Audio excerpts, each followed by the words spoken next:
Craving an authentic Thai curry? Today I'm whipping up a fiery red Thai curry entirely from scratch, including my own homemade red curry paste. Get ready to experience a burst of creamy, spicy goodness that will transport your taste buds straight to Thailand. Let's get started. So here's what you're going to need for this red Thai curry. So let's start with the fresh ingredients first. Red chilies. I have got 3 different types of chilies. These chilies are going to be for garnishing. I've got some bird's eye chilies and some red dry chilies. We've got some kaffir lime leaves, some garlic, shallots, galangal. You do need galangal. I've got frozen galangal. We're going to zest a lime, coriander root. I also freeze my coriander roots, fresh lemongrass, some peppercorn, and Thai shrimp paste. This is a key ingredient, and we're using Thai shrimp paste, not any other fermented shrimp paste. So for my other ingredients, I have got some chicken. I'm using chicken thighs. I'm using some bamboo shoots, some baby eggplant, some stock, coconut milk, and fish sauce. You can substitute the bamboo shoots and eggplant for any other vegetable like pumpkin or any vegetable of your choice. Okay, so let's start creating the paste. So we're going to start with de-seeding our chilies and soaking it in water. These red chilies will give your curry the color. Okay, I'm going to set that aside while I prep the rest of my fresh ingredients. I'm going to start with the galangal. We're going to use the soft part of the galangal. I'm just going to give it a little bash to release those oils.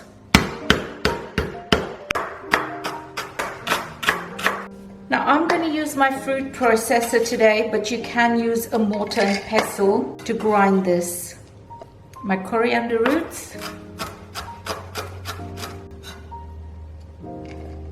bird's eye chili, galangal, shallots,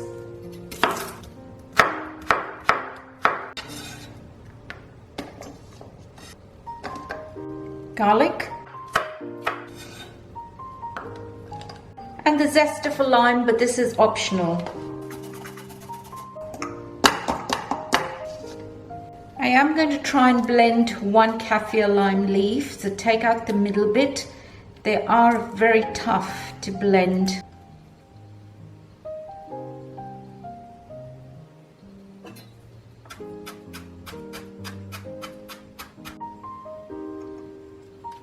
My white peppercorns and the shrimp paste. And lastly, I'm going to add my chilies. I have been soaking these chilies to soften them up a bit so that they'll be easier to blend. Now don't throw away this water because we're going to use some of this water to blend this into a paste.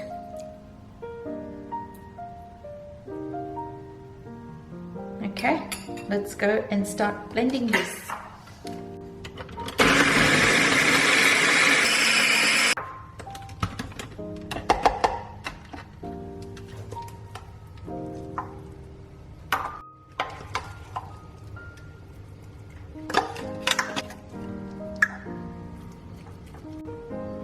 Okay, that's my paste ready.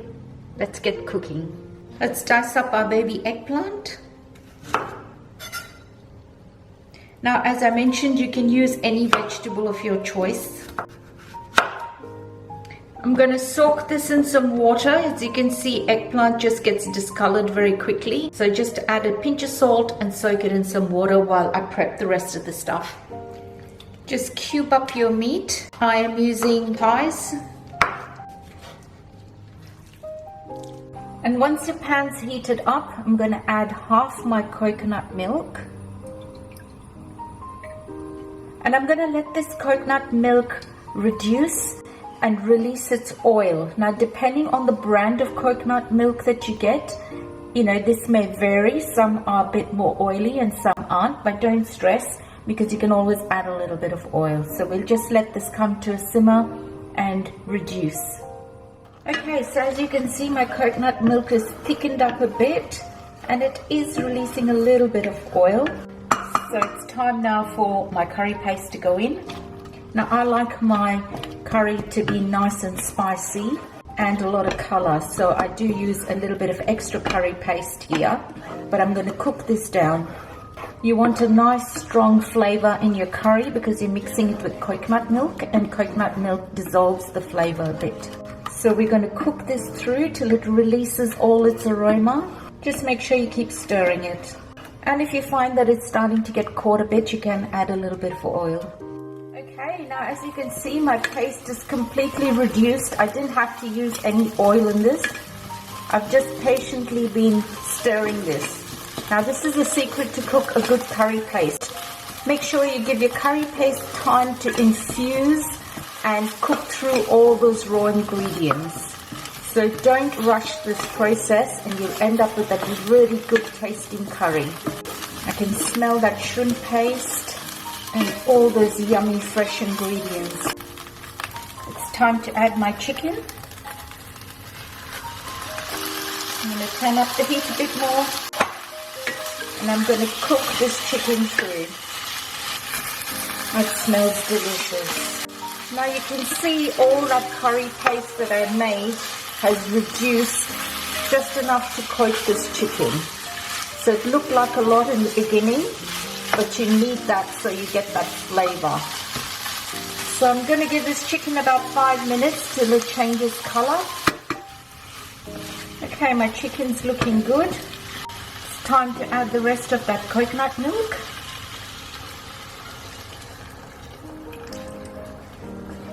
Mix that through.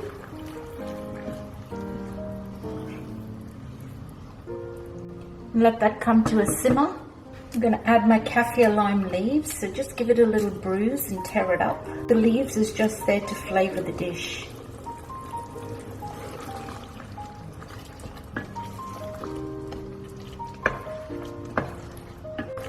I'm now going to add my stock.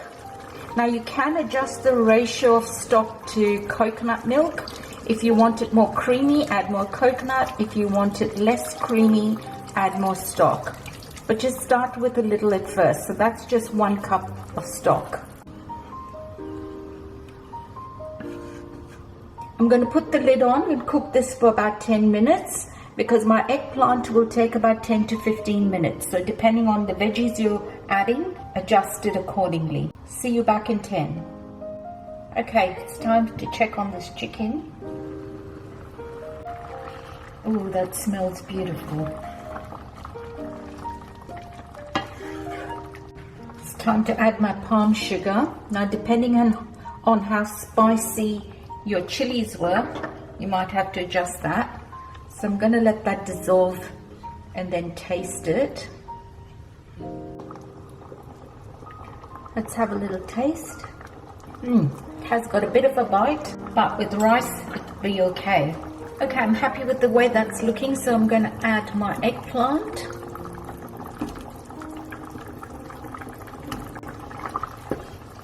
Mix that through.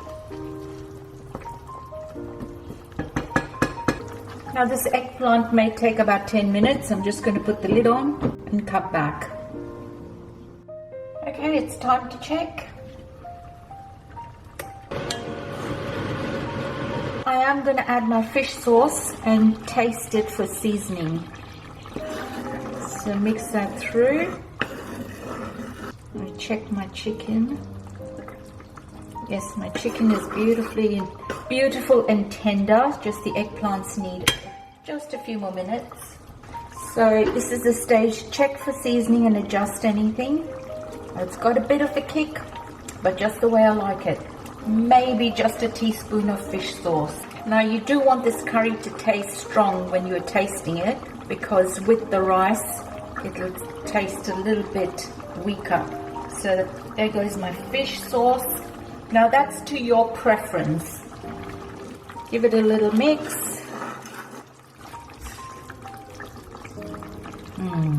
That tastes good. The lid goes back for about 2 minutes just to soften those eggplant. If you love Thai cooking, check out my other Thai recipes in the description below. 2 minutes is up. Look at that. Absolutely beautiful. Okay, so let's add our bamboo shoots. Red chilies just for color. Give that a mix. That is looking delicious. Now if you do want to add a bit more gravy, because this is going to thicken up once I turn the heat off. I've just quickly turned on my kettle and I'm just going to add a dash of water, because once you turn your heat off, your gravy thickens up. So I want it a little bit on the runny side. Okay, beautiful. That looks absolutely delicious to go with some Thai jasmine rice. So last but not least is a nice generous handful of holy basil. Sorry, that was Thai basil. You can't get holy basil. Turn the heat off and just mix that through.